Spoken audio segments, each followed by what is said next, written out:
We begin in Salt Lake City, Utah, on the evening of March 18th, 1992, in a quiet suburban neighborhood.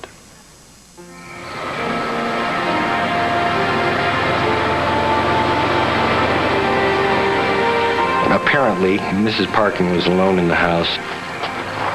Her husband had just left.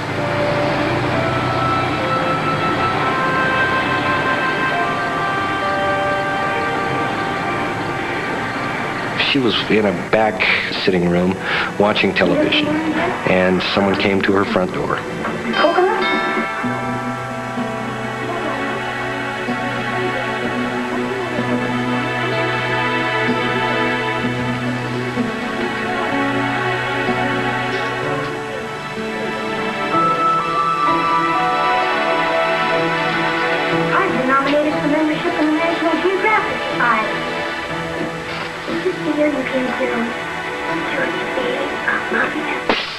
I'm going out exploring someday. You watch.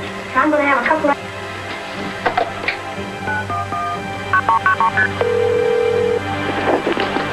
Sheriff's emergency.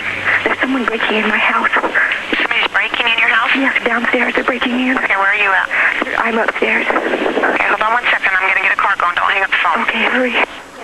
It was an extremely busy night. Our computers were down. Everybody had to do everything manually. Need units to respond. Burglary in progress. Murphy's Lane, 05 South, occurring in the bottom part of the building.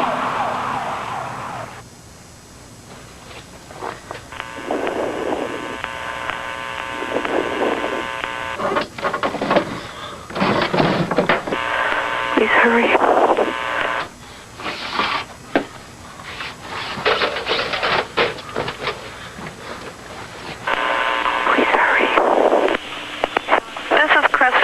Is this Mrs. Parkin? Yes. Okay, what's your first name? Sheila. Salt Lake County Sheriff's Dispatcher Crystal Newbold took over the call. Oh, hurry. Sheila, they're on their way. Can you still hear the person downstairs? Oh, God. She sounded petrified. She was almost hyperventilating. I was afraid that I was going to lose her. Oh, if he comes up, I don't know what I'm going to do. Okay, you just stay on the phone with me, okay? And let me know if you hear him come up the stairs or anything. Is she home alone? Are you home alone, Sheila? Yes. That's affirmative.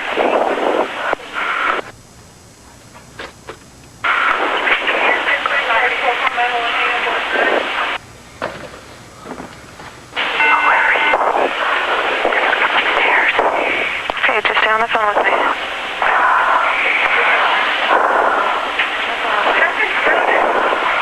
Okay, there's one deputy in the area now, okay? I want you to stay on the phone until he gets there.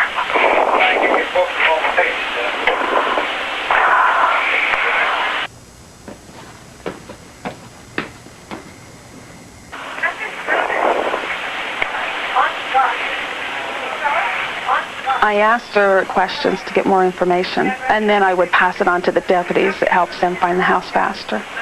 What kind of car do you have, Sheila? I can't talk.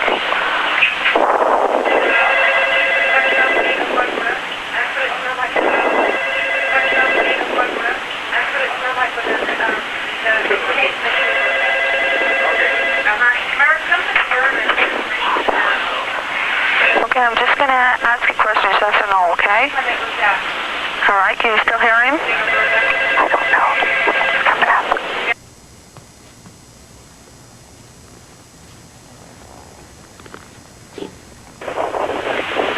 Sheila, you don't have any weapons, do you? No. Here, I'll take your phone.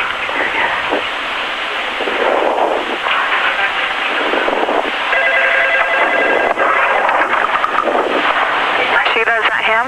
Yes. I can hear the suspect going through the house.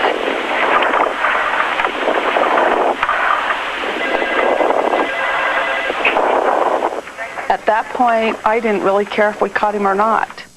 Just as long as nothing happened to her, that was my main concern. Sheriff's Deputy Paul Barker was the first officer to arrive.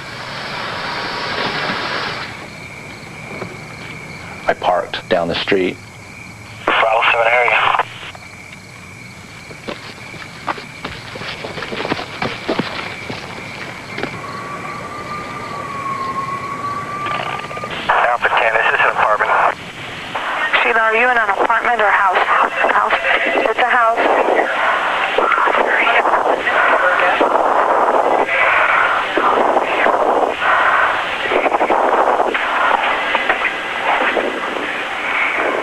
background, I could hear him going through the chest of drawers looking for jewelry.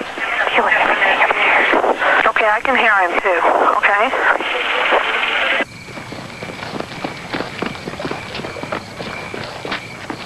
Bravo 7. Bravo 7. Ask her if she has a flag in front of her house. Do you have a flag in front of your house, Sheila? That's affirmative.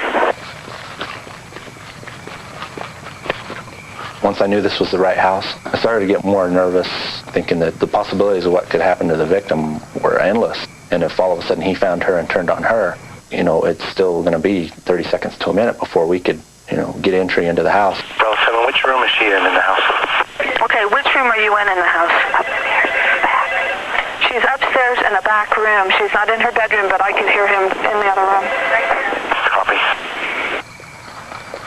Other deputies arrived within 30 seconds. Okay, well, this is the house. We discussed what we were going to do. When I said that I would go in the backyard so we could contain him. Get around back. The one side of the house was just full of bushes and trees, and there would have been no way to get through that way. So I went around the front of the house towards the driveway. Is your back door unlocked, Sheila? No. Okay. Okay, they're going to come into the house, okay? So if you hear them, it's going to be us. Okay, you just stay on the phone with me. In the front of the house. In the front of the house? The suspect is in the front of the house. He's going where? Going out the side door. He's going out the side door, she advises. I found cover, and there was that feeling of, oh my God, here he comes. He looked to me just like Santa Claus at the time, except he was coming out instead of going in. Sheriff's office, freeze! He's running in the house! He's running in the house! She might have heard him run out. Now maybe she's come out of her hiding place, and maybe he's going to run right into her.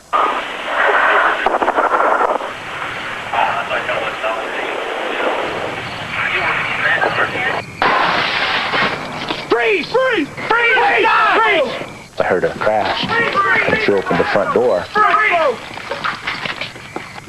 Corporal Spencer spun around with his gun at me, thinking maybe I was another suspect. Don't move! Don't move!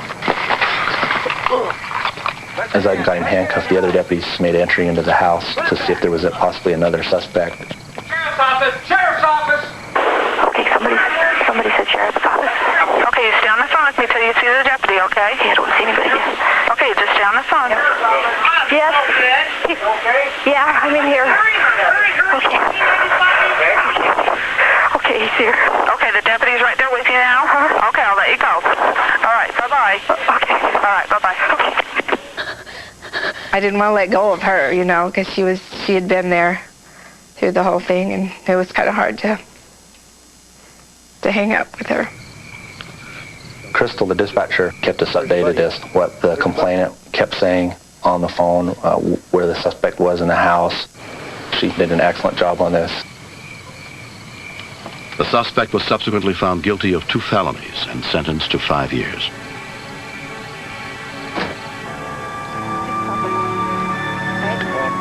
Six months have passed, but Sheila Parkin cannot forget what happened that night. Petunia's in here. When I actually saw this person coming towards me, I thought I was dead.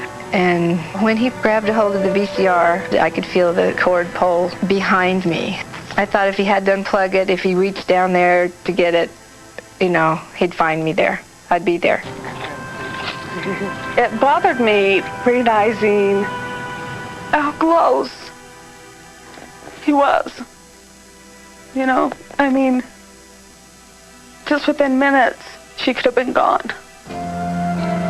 I've not met the 911 lady. I would just like to tell her thanks for being and to give her a big hug.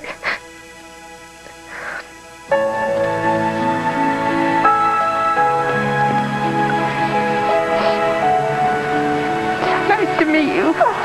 You too. Meeting her was like the end. It was like the closing of a book. Knowing that she's going to go on and she's going to do great. Not enough thanks. I just feel close to her even though I don't know her. I depended on her for my life. I don't know what I'd have done without her. Having gone through this, I feel closer to my loved ones and the people that are special to me When the people we love most are threatened, we can only hope that those around them are prepared to come to their rescue. Just after Christmas in 1991, Kelly Younger went upstairs to take a shower, leaving 5-year-old Megan watching television downstairs with her 9-year-old sister, Janet. Look at his face. Look at his belly button. I'm hungry.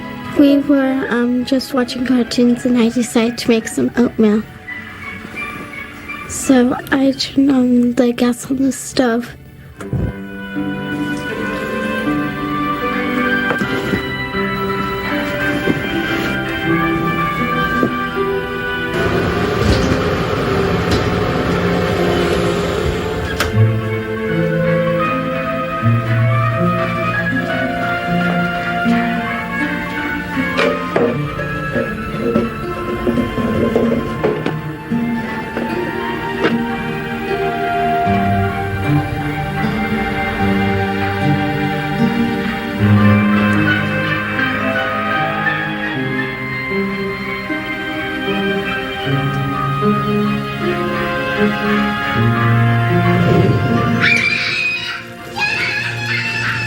I heard her screaming again.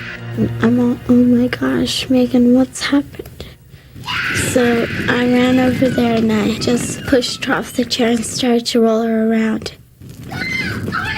She thought I was trying to hurt her, but I just knew by then that I should stop, drop the roll. When we continue. When you hear a scream like that, you know that there's something wrong. It was like everything was going in slow motion. I couldn't get down there fast enough.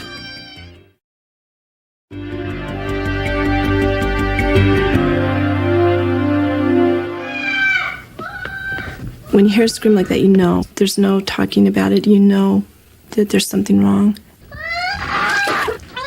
It was like everything was going in slow motion. I couldn't get down there fast enough. When I came in the kitchen, my stomach was sick. I couldn't believe what I saw. She was burnt and she had skin sloughing off, and it was just a real ugly sight. I used to be an EMT, so I knew I had to get her upstairs and get her in the bathtub. But when I grabbed her around her underwear, and that probably was the most scariest part because I could feel it was like it was charcoal to her body, and that's when I knew we were in real trouble. I tried to turn it on so it wasn't too cold to put her into shock, but it had to be cool enough to cool the burn down too. And I told Jen to stay with her, and I ran down the stairs and called 911. Among those responding to Kelly's 911 call was Hemet Valley paramedic Joe Seibert. When you roll on a call like this, you definitely try to block out any emotions that you possibly could have, but it's difficult because a child is involved. Megan said, I'm gonna die, and I'm all, no you aren't. But I was really scared. The sheet around you, okay? Come on. Okay, I know. Here, turn around this way, don't push me. Okay, come on, here we go. I put the sheet in the water and got it soaked really good, and then I grabbed Megan, I wrapped her in it. And I just held her and talked to her because that was the most important thing at that time. She was scared to death, she was crying, and she was hurt. Paramedics got to the scene within 9 minutes. You could smell quite a bit of burning hair and skin as we walked up the walkway. At that point, we realized that there was a serious burn. We knew immediately that she was going to need to go to the regional burn center, so we then decided to call the helicopter to get her out there as soon as possible. Let's go in order left light. A ground transport would have been way too long and painful for her. They put a sterile mask on her, and that bothered her because she felt like she was getting covered up and she couldn't see. Okay, I'm right here. I was worried about her not having enough skin or blood, and I was worried that she may have died. I promised her I'd stay with her, and I told her that she needed to be brave, and she needed to be, just tough, and she needed to get through this and be strong.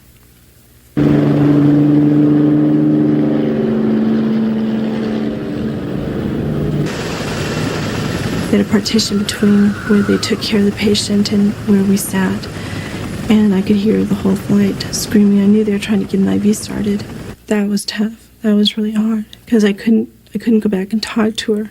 I couldn't comfort her, explain to her what they were trying to do. Megan was brought by life flight to the San Bernardino County Medical Center, where she was treated by Dr. Randy Ficus. She was in a great deal of pain. She had very extensive burns. The first 12 to 24 hours is a very critical period of time because late changes can develop that can be fatal. Megan's father, Bill Unger, arrived while she was still in the emergency room. Her face was puffed up. She had those little blue eyes, and she looked at me, and that's when everything really clicked with me, and I started losing it there. I never knew how serious burns were until this happened. I never took it as a life-threatening thing. They took her upstairs to the burn unit. It was hard to see the elevator doors close. Because you want to be with her. You want to stay with her. And we couldn't stay with her. After 5.5 weeks in the hospital, 5-year-old Megan Unger was released. Though her recovery has been remarkable, she still must undergo months of painful physical therapy and years of skin grafts. Megan turned out to be quite an exceptional young lady. The last 2 or 3 weeks she was there, she helping all the nurses with distributing the food, and it just really turned out to be a bright spot in the unit. Over your head. Now. I can't praise the nurses enough at San Bernardino County. They just gave her so much. They really did. They gave her a lot of courage and a lot of love and a lot of strength. I don't know how she would have made it without the nurses that she had. I can't. Yes, you can. Strong. Even though she's scarred on the outside, I don't believe she's going to be scarred on the inside. And really, that's where the beauty is. I mean, you look at her, there's nothing wrong with her. She's still the same old Megan. Just as sweet as can be. I'm grateful for Janet. If Janet hadn't been there, Megan may not be with us today. I just knew that I gotta save my sister, and it's alright if I catch on fire too, because I know that I should stop, drop the roll. But Megan didn't know she was helpless, because she was just starting kindergarten that time. My sister saved my life. She stopped, drop, and roll. I thank her. I thank her for doing that.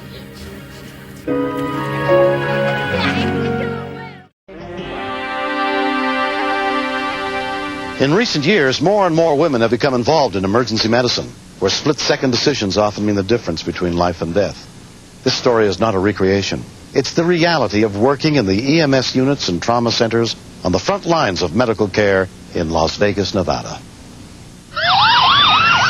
7:34 p.m. Paramedics are dispatched to a traffic accident. We got one DOA here at this time. Let's go ahead and get the coroner responding at this location. Fatal. We got some information over the radio that this was a 3-victim accident, and one of the victims was dead at the scene. Control 927 arrived. In spite of all our safe driving techniques, if somebody comes through a red light with a 3, 4, 5,000 pound vehicle, he's going to get you. Got a truck on the left as well.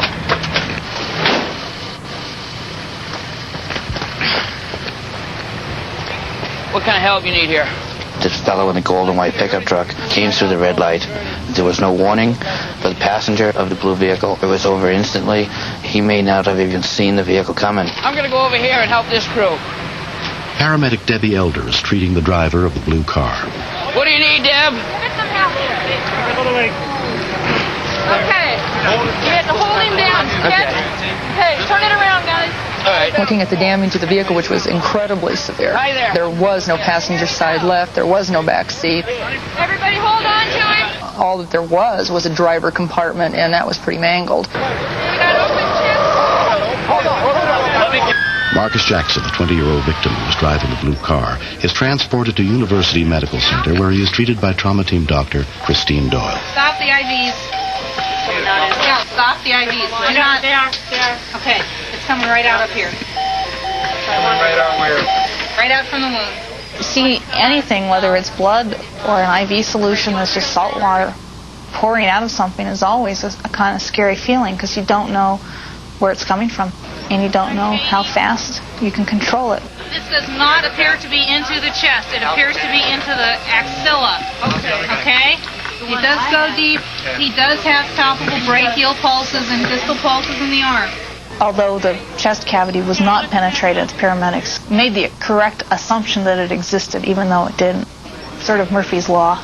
Treat something that can hurt you, even if it's not there. Yeah, we need to scan him head and belly. We also probably should shoot his arch. We may want to do that first.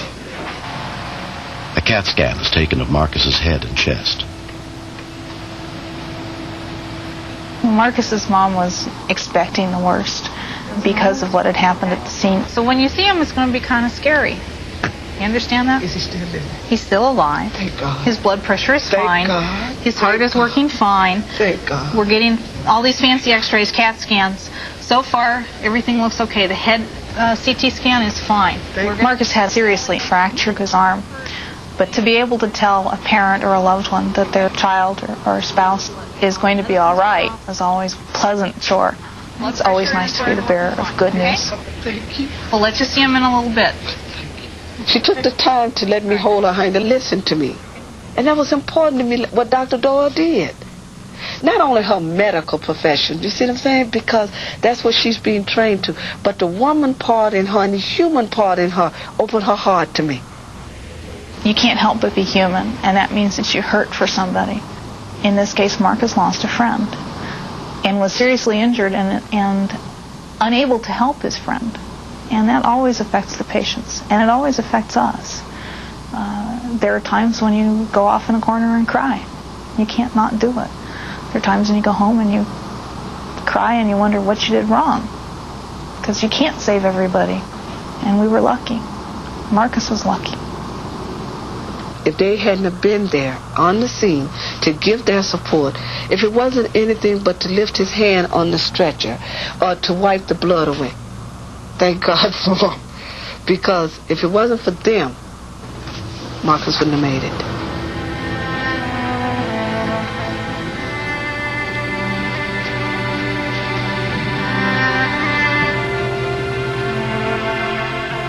The driver of the pickup truck suffered only minor injuries. He was convicted of driving under the influence and sentenced to 12 years in prison. But nothing can ever make up for the loss of Marcus's best friend, 19-year-old Lamont Jameson, who was killed in the accident. You don't have to be a special kind of person to be hit by a drunk driver. It can happen to anybody. When it happens close to home, that's when it really sets in. When you just sit and think about it, you'd be like, man, Lamont is dead, you know, and a drunk driver took his life. Think about the person you could be killing if you choose to take on a responsibility of using drugs and alcohol and driving after you do so. Was it worth it? When you have good friends and one dies, it's like a piece of your heart is just ripped out. And I miss him every day, every single day. Well, we got to feed Delmar over there. What Marcus went through changed his whole entire life.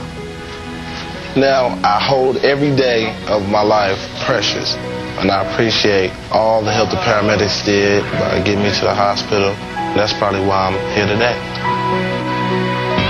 Next. His eyes were starting to roll back in his head. I knew that if I lost it, that there would be no one there to help him. As one of the owners of a shop that made custom decks and gazebos in Rancho Cordova, California, Lori Baradoni was well aware that the work could be dangerous. But on the morning of September 10th, 1991, she was reminded that when tragedy strikes, we can be called upon to do things we never imagined we could do.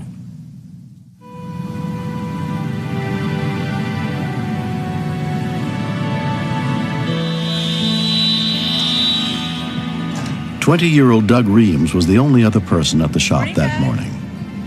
I went back to say hello to Doug and see how he was doing. He told me that he had a terrible weekend. His dog got hit by a car, and when he went out to help the dog bit him. And so he was looking forward to getting the work week started.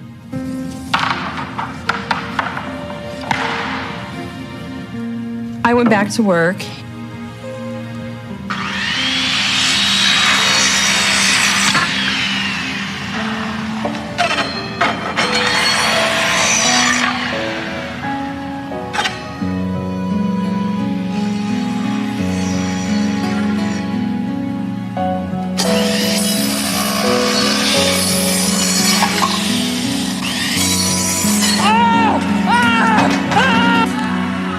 was like a scream that I've never heard anywhere in my life.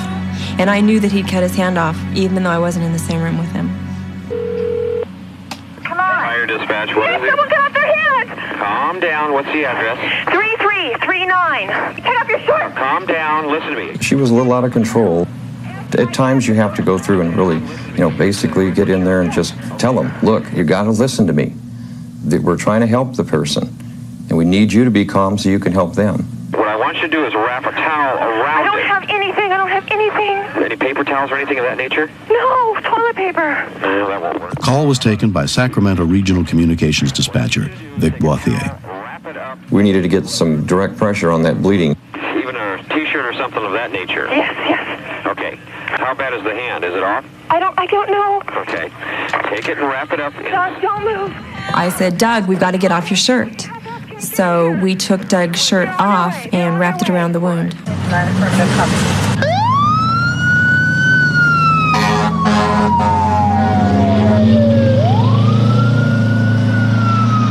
What do you want me to do? What I need you to do is I want him to... I think he's going into shock. Okay, then we want him to lay down. Come on, Doug, I want you to lay down. Okay. Come on, let's lay down on the ground. I was afraid maybe I'd pass out. I don't deal with the sight of blood well at all, usually. I gotta stop the blood. He had probably cut through the artery because of the way the blood was coming out. Wrap it up. Don't put a tourniquet on it. It's got a shirt on it. Okay, wrap You don't want to tourniquet things. That's your last resort if you have to use it. Pressure.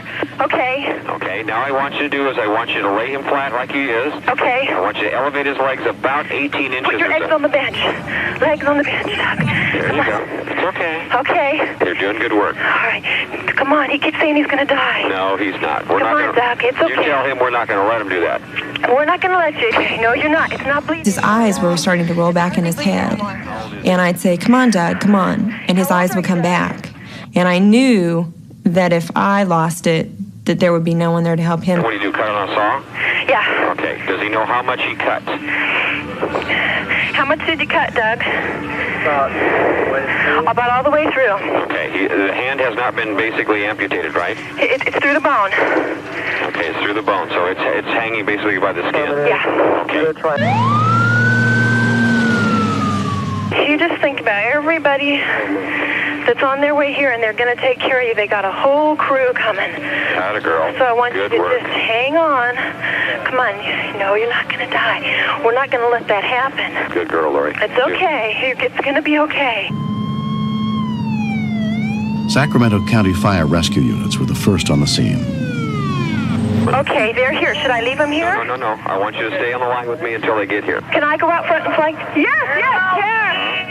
They're here. Okay. He says it's through the bone. It's through the bone. He's concerned he's lost too much blood. Take care of you. We're going to take care of you. Okay. When I heard John's voice, then I knew she was in good hands. Okay. All right. Thank you. Good luck to you. Bye-bye. Bye-bye now. Looking at the scene, the amount of blood that was on the floor and on the walls, I had estimated approximately 15% of his blood volume right there that he had lost. With arterial bleeding, that within minutes a person could die from loss of blood. Need a set of vital signs. We virtually constructed a splint from the lower part of his arm all the way up to his fingertips with gauze pads and cling.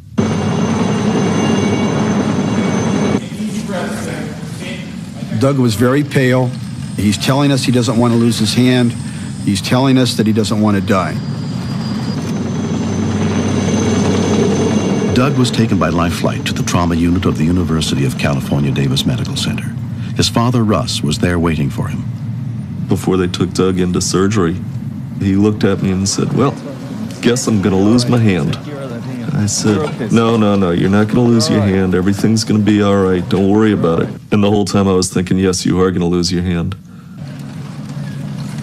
Chief orthopedic surgeon and hand specialist David Steinberg performed the operation. If this had happened 20 or 30 years ago, I think his chances of having a functional hand would have been greatly decreased. Technology has become advanced enough that we expect a fair degree of success from those operations. In the 10 months since his hand was reattached, Doug has regained partial use of it. Although no one is certain how complete his recovery will be, he's grateful to be alive. I was really scared. I kind of thought I'm bled to death. Good thing Laurie was there. Really appreciate what she did. Couldn't have made it without her. I don't think I did anything extraordinary. I think I did what I was told. And I called 911, and that's the great thing. Once you get a hold of them, they'll tell you what to do. To me, that's all the gratitude I ever needed. Just as long as I know things are worked out and the help is there for them, that's what my job's all about, helping people. You can't be too careful when you're working around equipment like that. No matter how much of a habit you've gotten into doing this same thing every day, it's still dangerous. You know, you really got to pay attention to what you're doing and take your time. For the very first day, I was teasing him about what a lousy way to get out of working for a living, to try to cut your hand off. But the teasing is all a cover-up, so I don't have to really think what I'm really feeling.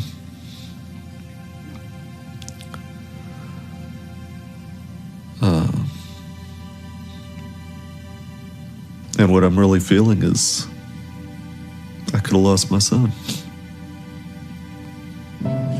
Everybody involved. Really thank everybody.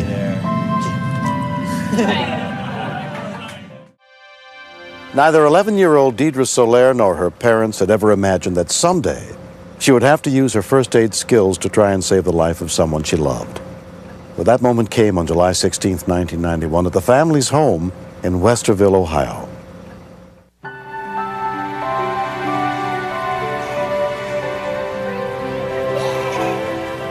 On that evening, 9-year-old Stacy and her 3 sisters were playing in the pool. We were seeing who could make the biggest splash off the diving board. Sabrina, my littlest sister, was the judge. The oldest of the 4 girls was Deidre. We go into the pool almost every day, and we were just playing and having a good time.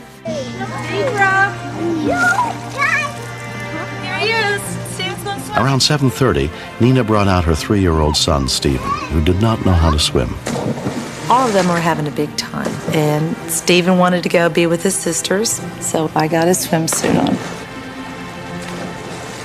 I should have gone on down with him and should have been with him all the time.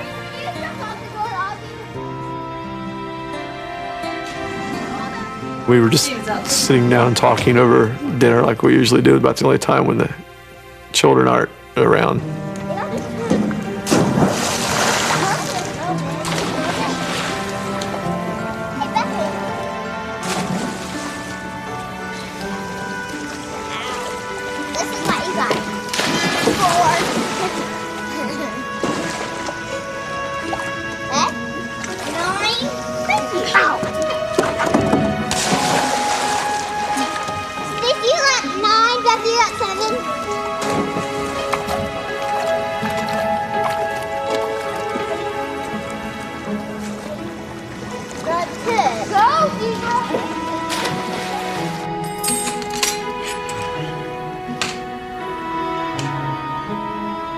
I looked out and I saw Stephen floating upside down.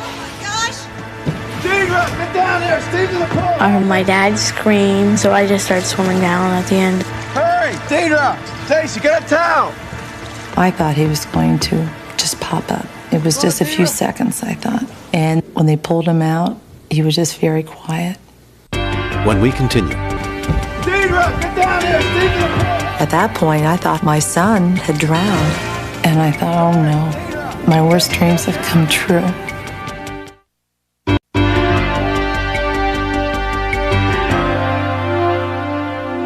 Give me your stuff. Stephen was on his stomach, and so we just kind of turned him over. 20 to the minute. I immediately felt for a pulse. There was no pulse. There was nothing. I was dead. At that point, I thought my son had drowned. I was just hoping against hope that that hadn't happened, but I couldn't let my emotions take over. He needed my help. Nina called the local sheriff's department. Delaware County Sheriff's Department, My 3-year-old son is in our swimming pool. He's not breathing. We're trying CPR. Please get someone here as soon as possible. Volunteer rescue workers from Genoa and Harlem townships were sent to the scene. My dad didn't do CPR because he didn't take the class in about 20 years, so I decided that I would do it since I took it just about 2 weeks ago. Stephen was all blue and his body was all limp. I wasn't really thinking at all I was doing CPR on my brother. I was just doing it. Deidre and my dad keep saying there's no heartbeat. He looked like he was sleeping, but really more like he was dead. I was very scared. It was hard work to do it. He had to push really hard on his chest, but I have to do it. Nina also called her neighbor, Sandra Bricker, a medical educator. Hurry! The most terrible thoughts in the world went through my mind when I heard her screaming, "My baby is dead." I instantly just took in the scene, and the baby was cyanotic. That was a very, very frightening thing to me. It means that the circulation is definitely shutting down. I was amazed that Deidre was concentrating so hard on doing CPR on her own little brother. No respiration. Get me a towel. Get a towel. Somebody get a towel. I was happy when Sandra came because I was just getting tired. I was kind of getting weak. Words cannot express how frightening it is seeing your son laying there, unable to breathe. And I thought, oh no, my worst dreams have come true. And I said, how could this be happening to us? We're there with the children, and we've always been so concerned and so careful about the children. We turn our backs for a second, and then there they are. How could this be happening?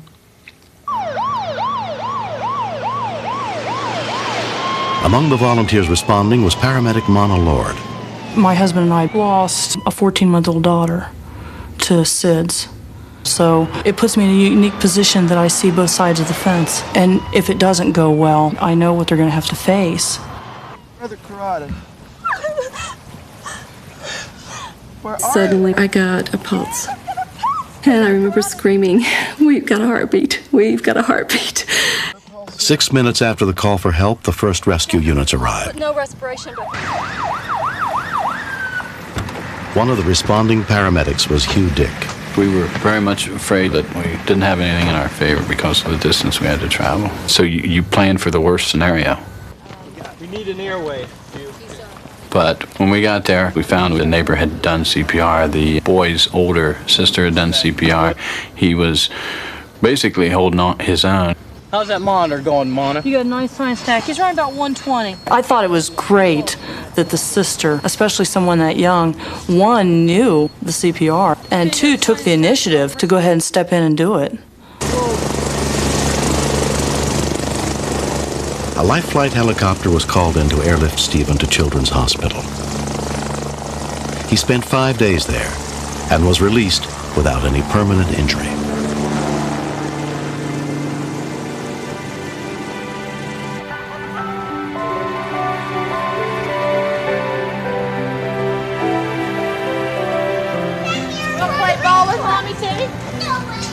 I'm very proud of my sister of what she did for Stephen. Stephen is back to normal. He does everything he did before. And very wild. The grossest part was when I had to put my mouth over his mouth and do CPR. Because he's my brother. It's gross to do it on your brother. Children can be trained to do safety measures and life-saving techniques, and quite often can do it better than we can. 2 months after the accident, the Soler family had a party for all the people who helped save Stephen's life. See these glasses here? It was just a miracle of miracles. Everything fell into place. Sandy was there, Deidre was there, and the rescue people came as quickly as they could. We're so thankful. He's alive. What's down here? Yeah, your pee-pee? Well, yes. Paramedics, EMTs, they all go through a lot of intense training, and most of them are volunteers. But after a while, you need to be compensated in some way, and money will never take it. The feeling of holding on to Stephen and watching that family is the best compensation you'll ever receive.